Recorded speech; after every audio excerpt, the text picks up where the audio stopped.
यानंतर आपण fundamental rights, directive principles आणि फंडामेंटल ड्युटीज याबद्दल बोलणार आहोत। हे तीनही मुद्दे अत्यंत महत्त्वाचे आहेत। मूलभूत हक्क, मार्गदर्शक तत्वे आणि मूलभूत कर्तव्य यावर आयोग दरवर्षी प्रश्न विचारत असतो, हे लक्षात घ्या।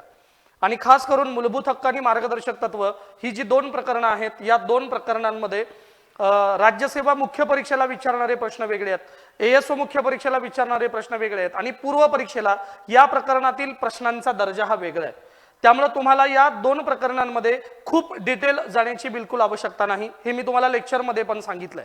आता या प्रकरणामध्ये तुम्हाला काय करायचं आहे, खास करून मूलभूत हक्क कलम 12 ते कलम 35 हे सगळे मूलभूत हक्क तुम्हाला व्यवस्थित पाठ पाहिजेत। ही कलम पाठ पाहिजेत। या कलमा अंतर्गत येणारी सगळी उपकलम सुद्धा तुम्हाला व्यवस्थित पाठ करायची आहेत। नंबर 1।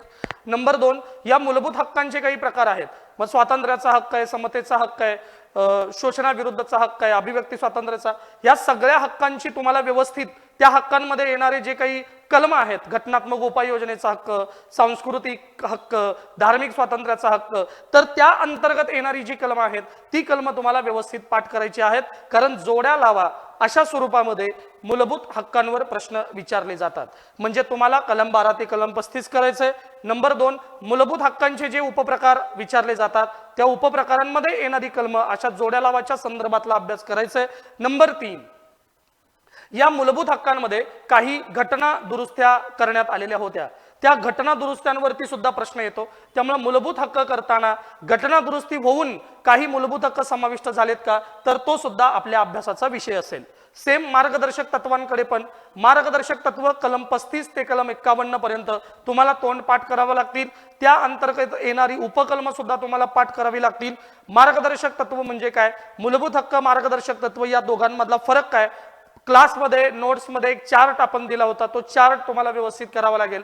आणि त्यानंतर घटना दुरुस्तीने मार्गदर्शक तत्वांमध्ये जो बदल झाला, नव्याने काही तत्व समाविष्ट करण्यात आलेली असतील तर ती तत्व घटना दुरुस्तीच्या संदर्भामध्ये तुम्हाला पाहायची आहेत। ठीक आहे। आणि त्यानंतर येतं ते म्हणजे मूलभूत कर्तव्य, भाग 4 आणि कलम 51 मध्ये मूलभूत कर्तव्याचा समावेश करण्यात आलेला आहे। एक महत्त्वाचा मुद्दा इथं लक्षात घेणं गरजेचं आहे की मूलभूत हक्क आणि मार्गदर्शक तत्व हे दोन घटनेच्या प्रारंभापासून भारतीय राज्यघटनेमध्ये समाविष्ट आहेत, पण मूलभूत कर्तव्यांचा मात्र समावेश हे नंतर करण्यात आलेलं आहे। म्हणजे मूलभूत कर्तव्य हे आपल्या भारतीय राज्यघटनेत सुरुवातीपासून नाहीत। मूलभूत कर्तव्य कधी समाविष्ट करण्यात आली तर ती 42वी घटना दुरुस्ती 1976 मध्ये समाविष्ट करण्यात आलेली आहेत। आणि त्यावेळेला पंतप्रधान होत्या इंदिरा गांधी आणि मूलभूत कर्तव्यांचा समावेशन करण्यासाठी इंदिरा गांधी यांनी एक महत्त्वाची कमिटी नेमली होती। ती कमिटी होती स्वर्णसिंह कमिटी। या कमिटीने शिफारशी केल्या आणि त्या शिफारशींचा स्वीकार शासनाने करत 42वी घटना दुरुस्ती केली। आणि या 42व्या घटना दुरुस्तीने 1976 मध्ये एकूण 10 मूलभूत कर्तव्यांचा समावेश केला गेला आणि त्या 10 मूलभूत कर्तव्यांपैकी 8 मूलभूत कर्तव्य ही स्वर्णसिंह समितीकडून स्वीकारलेली होती, हे लक्षात घ्या। म्हणजे इथं प्रश्न काय काय अपेक्षित आहे की मूलभूत कर्तव्यांचं समावेशन कोणत्या घटना दुरुस्तीनुसार करण्यात आलं, तर ती घटना दुरुस्ती आहे 42वी घटना दुरुस्ती। या घटना दुरुस्तीसाठी कोणती शिफारस समितीची होती, तर ती समिती आहे स्वर्णसिंह समिती। आणि या समितीची स्थापना इंदिरा गांधी पंतप्रधान असताना देशामध्ये झालेली होती। ओके। आता स्वर्णसिंह समितीने जी शिफारस केली, सगळीच्या सगळी तत्व स्वीकारली गेली का, तर याचं उत्तर नाही। एकूण 10 मूलभूत हक्क स्वीकारले गेले, त्या 10 पैकी 8 हे स्वर्णसिंह समितीकडून होते, हे लक्षात घ्या। ओके। तर 42व्या घटना दुरुस्तीनुसार 10 मूलभूत कर्तव्यांची यादी बनवली, पण सध्या एकूण 11 मूलभूत कर्तव्य हे या यादीमध्ये समाविष्ट आहेत। त्यामुळे पुढचा प्रश्न विचारला जातो की 11वं मूलभूत कर्तव्य हे कोणत्या घटना दुरुस्तीनुसार समाविष्ट करण्यात आलेलं आहे, तर त्यासाठीची घटना दुरुस्ती होती 86वी घटना दुरुस्ती 2002। त्यामुळे मूलभूत कर्तव्य या प्रकरणामध्ये 2 घटना दुरुस्त्या आहेत।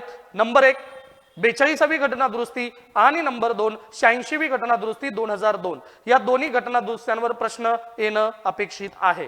आता मूलभूत कर्तव्य या प्रकरणामध्ये आणखीन कोणत्या घटकावर प्रश्न विचारला जात असेल, तर तो मूलभूत कर्तव्यांच्या यादीवर विचारला जातो। त्यामुळे तुम्हाला 11 मूलभूत कर्तव्यांची यादी ही क्रमाने पाठ असायला हवी, क्रमाने त्याबद्दलची तुम्हाला माहिती असायला हवी।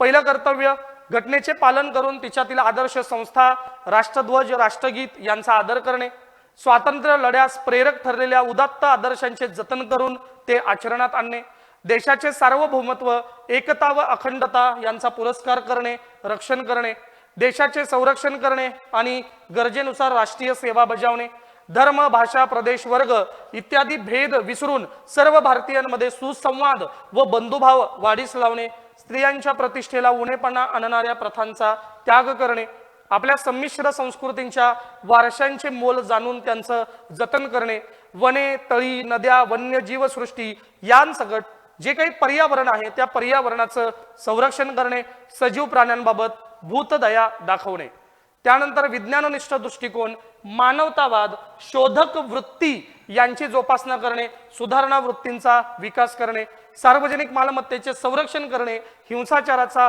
निग्रहपूर्वक त्याग करणे आणि 10वं मूलभूत कर्तव्य होतं, राष्ट्र सतत प्रगतीपथावरती जाईल, सतत चढत्या श्रेणी गाठत जाईल अशा प्रकारे व्यक्तिगत आणि सामूहिक पातळीवरती कार्य करणे, अशी 10 कर्तव्य 42व्या घटनादुरुस्तीनं स्वीकारली होती। पण 11वं जे कर्तव्य आहे ते 11वं कर्तव्य आपण 86व्या घटनादुरुस्तीनं स्वीकारलं आणि ते कर्तव्य होतं 6 ते 14 वयोगटातील मुलांना प्राथमिक शिक्षणाची संधी उपलब्ध करून देणं। हे 11वं कर्तव्य 86व्या घटनादुरुस्तीनं स्वीकारण्यात आलं। आता इथं आणखीन एक मुद्दा मी महत्वाचा सांगतोय, 86वी घटनादुरुस्ती हे इतकं महत्वाचं आहे की या घटनादुरुस्तीने फंडामेंटल राईट्स मध्ये काही बदल झाले, या घटनादुरुस्तीने डायरेक्ट टू प्रिन्सिपल्स मध्ये काही बदल झाले आणि या घटनादुरुस्तीने डायरेक्ट फंडामेंटल ड्युटीज मध्ये काही बदल झाले। म्हणजे मूलभूत हक्क, मार्गदर्शक तत्वे आणि मूलभूत कर्तव्य या तिघांमध्ये बदल करणारे एकमेव घटनादुरुस्ती विधेयक आहे आणि ते आहे 86वी घटनादुरुस्ती 2002। त्यामुळे या प्रकरणाकडे तुम्ही त्या अंगाने पाहिलं पाहिजे। ओके, पुन्हा एकदा सांगतोय, मूलभूत कर्तव्यांवर प्रश्न ज्या पद्धतीने येतील, नंबर 1 कलम, नंबर 2 कोणत्या भागामध्ये आहे, नंबर 3 कोणती कमिटी नेमली गेली, नंबर 4 पहिले 10 मूलभूत कर्तव्य कोणत्या घटनादुरुस्तीने आणि 11वं मूलभूत कर्तव्य कोणत्या घटनादुरुस्तीने आणि त्यानंतर पूर्ण लिस्ट या कर्तव्यांची तुम्हाला व्यवस्थित पाठ असणं आवश्यक आहे। ठीक आहे, आपण मूलभूत हक्क, मार्गदर्शक तत्व आणि त्यानंतर मूलभूत कर्तव्यांबद्दल पण बोललो। यानंतर आपण वळणार आहोत आयोग या घटकाकडे।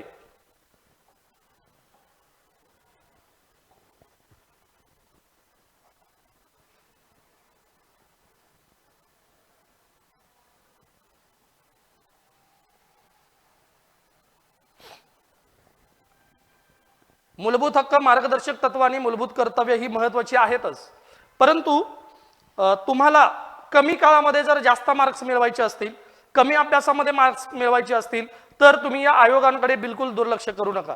कारण 1.5 पानामध्ये जर तुम्ही व्यवस्थित नोट्स केलेत तर हे आयोग व्यवस्थित बसू शकतात आणि त्यांना साधारणतः गेल्या पूर्व परीक्षेचा जर विचार केला तर 2 प्रश्न या आयोगांवर विचारले होते, त्यापैकी वित्त आयोगाचं कलम कोणतं असा प्रश्न विचारलेला होता आणि नंबर 2 राष्ट्रीय मानवी हक्क आयोग जो आहे त्या हक्क आयोगामध्ये जे सदस्य आहेत ते सदस्य निवडण्यासाठी एक कमिटी आहे, त्या कमिटीतले मेंबर कोण असा प्रश्न आला होता। म्हणजे आयोग जर तुम्ही व्यवस्थित केलात की जे आयोग साधारणतः 1.5 ते 2 पानांमध्ये व्यवस्थित नोट्स मध्ये बसू शकतात, तेवढी जर आपण नजर फिरवली तर 2 प्रश्न निश्चितपणे तुम्हाला या आयोगांमध्ये पाहायला मिळतील। यामध्ये महत्त्वाचा आयोग आहे वित्त आयोग, तुम्ही बघू शकता कलम 280 मध्ये वित्त आयोगाची तरतूद आहे। नोट्स मध्ये आयोग अतिशय डिटेल मध्ये दिलेले आहेत, तुम्ही वाचून घेऊ शकता। पण आपण क्लासमध्ये तर अत्यंत डिटेल मध्ये यावरती आलेले प्रश्न अगदी राज्यसेवा मुख्यपर्यंतचे सुद्धा पाहिलेले होते। वित्त आयोगानंतरचा दुसरा आयोग आहे राष्ट्रीय अनुसूचित जाती आयोग आणि राष्ट्रीय अनुसूचित जमाती आयोग। वित्त आयोग म्हणजे फायनान्स कमिशन, यानंतर राष्ट्रीय जाती आणि जमातीचा जो आयोग आहे तो अनुसूचित जाती आणि अनुसूचित जमाती यांना देशाच्या मुख्य प्रवाहात सामील करून घेणे, जातीय दृष्ट्या किंवा जमाती दृष्ट्या त्यांच्यावर काही अन्याय होत असेल तर त्या अन्यायाचं निराकरण करता यावं, त्यांच्यासाठी शासकीय योजना त्यांच्यापर्यंत व्यवस्थित पोहोचवता याव्यात, अशा अनेक बहुविध उद्दिष्ट समोर ठेवून राष्ट्रीय अनुसूचित जाती आयोग आणि जमाती आयोग यांची नेमणूक करण्यात आलेली होती। त्यानंतर राष्ट्रीय महिला आयोग, महिलांच्या संदर्भातले बरेच वाद हे महिला आयोगाकडे जातात आणि महिला आयोग त्याबद्दल अंतिम उत्तर ठरतं। राष्ट्रीय अल्पसंख्याक आयोग, आपल्या देशामध्ये भाषिक आणि लोकसंख्येनं काही अल्पसंख्याक आहेत, तर त्या अल्पसंख्याकांना आपल्या देशामध्ये सुरक्षिततेची भावना वाटावी यासाठी त्यांच्या कल्याणासाठी एक आयोग कार्यरत आहे. तो आयोग म्हणजे राष्ट्रीय अल्पसंख्याक आयोग.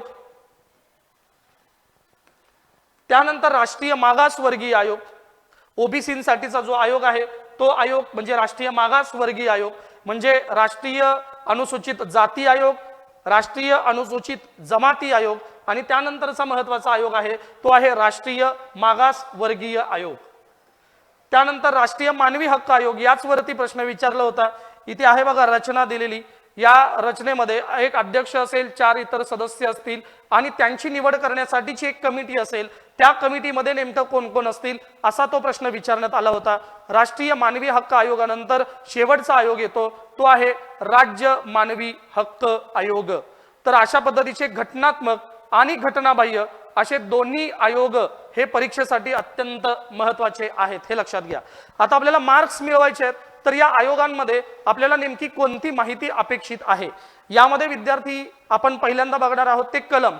कोणत्या कलमामध्ये या आयोगाची रचना करण्यात आलेली आहे. नंबर 2, या आयोगाची निर्मिती कशी आहे, हे घटनात्मक आहेत का नंतर घटना दुरुस्तीनं निर्माण झाले, म्हणजे घटना दुरुस्ती होणं म्हणजे घटनात्मक होणं, पण मूळ घटनेत आहेत का घटना दुरुस्तीनं निर्माण झालेले आहेत का कायदा करून वैधानिक दर्जा प्राप्त झालेले आहेत, नेमकं त्यांचं स्वरूप काय आहे हे सुद्धा तुम्हाला जाणून घ्यावं लागेल. त्यानंतर त्यांची रचना म्हणजे एक अध्यक्ष आणि किती सदस्यीय हा आयोग आहे हे तुम्हाला व्यवस्थित माहिती करून घ्यावं लागेल. त्या अध्यक्ष आणि सदस्यांची नेमणूक नेमकं कोण करतं, त्यांची पात्रता नेमकी काय आहे, त्यानंतर ते आपल्या पदाचा राजीनामा कोणाकडे देतील, त्यांचं कार्य नेमकं काय आहे. ओके, या सगळ्या त्यांना वेतन हे कोणत्या दर्जाचं आहे, किती आहे, या सगळ्या गोष्टी तुम्हाला या पूर्ण आयोगाच्या संदर्भात करायच्या आहेत. मी परत एकदा सांगतो, कलम कोणता आहे, नंबर 2 मूळ घटनेत आहेत का घटना दुरुस्ती होऊन घटनात्मक दर्जा मिळालेला आहे का त्यांना वैधानिक दर्जा आहे हे तुम्हाला बघावं लागेल. त्यानंतर त्यांची रचना बघावी लागेल, अध्यक्ष, सदस्य संख्या यांची तुम्हाला व्यवस्थित माहिती घ्यावी लागेल.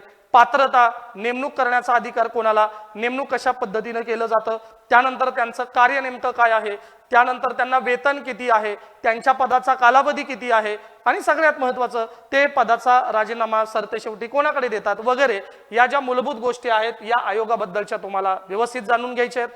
आणि त्यानंतर नावातच त्यांचं कार्य लपलंय. वित्तीय आयोगाचं काम हे वित्तीय संस्थांच्या संदर्भात असणार आहे, बरोबर आहे. अनुसूचित जाती जमाती, राष्ट्रीय मागासवर्गीय आयोग, महिला आयोग, अल्पसंख्याक आयोग, मानवाधिकार आयोग, मग तो राष्ट्रीय आणि राज्य, नावातच त्यांची काही कार्य लपलेली आहेत. त्यामुळे याचे बेसिक कळणं अत्यंत सोपं आहे. त्यामुळे तुम्ही परीक्षाभिमुख याचा अभ्यास करणं अपेक्षित आहे. जर तुम्हाला याहीपेक्षा कमी अभ्यासामध्ये यामधले मार्क्स मिळवायचे असतील तर मी सांगितलेले मुद्दे वाचून फक्त प्रिव्हियस इयर क्वेश्चन व्यवस्थित करा. म्हणजे कलम 280 वित्त आयोगाचा प्रश्न प्रिव्हियस इयर क्वेश्चन पेपर मधून विचारलेला होता. राष्ट्रीय मानवाधिकार आयोगाच्या रचनेचा प्रश्न हा सुद्धा प्रिव्हियस इयर क्वेश्चन पेपर मधूनच विचारलेला होता. त्यामुळे आयोगाच्या संदर्भातला जर प्रश्न विचारणार असेल तर प्रिव्हियस इयर क्वेश्चन पेपर मधूनच तो प्रश्न तुम्हाला विचारला जाण्याची शक्यता आहे, हे लक्षात घ्या. त्यामुळे कमी अभ्यासातून आपल्याला आउटपुट जास्त घ्यायचं असेल तर आयोग प्रश्न कसा विचारतो, आयोगाची भूमिका काय आहे हे जर आपल्याला व्यवस्थित कळत असेल तर निश्चितपणे आपल्याला मार्क्स मिळतात. म्हणून मी तुम्हाला सांगेन की कमीत कमी 1 मार्क ते जास्तीत जास्त 2 मार्क तुम्हाला या वित्त आयोगापासून ते राज्य मानवी हक्क आयोगापर्यंतचे आयोग व्यवस्थित केल्यानंतर तुम्हाला मार्क्स मिळणार आहे. ठीक आहे.